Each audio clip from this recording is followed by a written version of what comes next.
The U.S. doubled down on its effort to impose tariffs on China and India, and this time with G7 nations, to curb Russia's oil revenue and pressure the country to end its war against Ukraine. U.S. Treasury Secretary Scott Bessent and U.S. Trade Representative Jamieson Greer held a video conference on September 12th with finance ministers from the Group of Seven, G7, which includes the U.S., the UK, France, Germany, Japan, Italy, and Canada.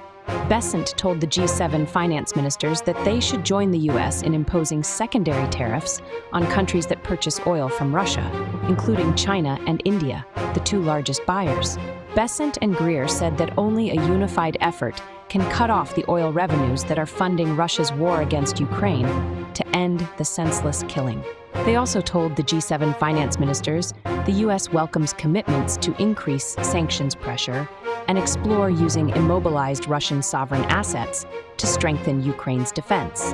Bessent and Greer also expressed in a joint statement that they are encouraged by the commitment of the G7 and expressed hope that it will join the U.S.'s tariff efforts in ending the war. The G7 nations represent about 30% of the global GDP and are the top 18 trading partners of China.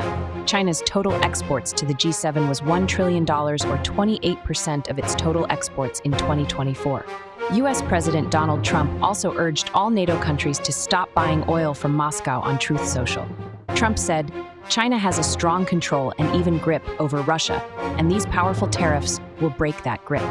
This is not Trump's war. It would never have started if I was president. It is Biden's and Zelensky's war. I am only here to help stop it and save thousands of Russian and Ukrainian lives. 7,118 lives lost last week alone. If NATO does as I say, the war will end quickly and all of those lives will be saved.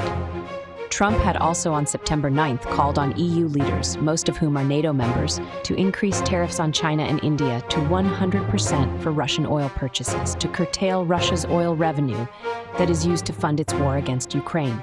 The U.S. has imposed an average of 52% tariffs on China, while tariffs on India was 50%, including a 25% for buying Russian oil.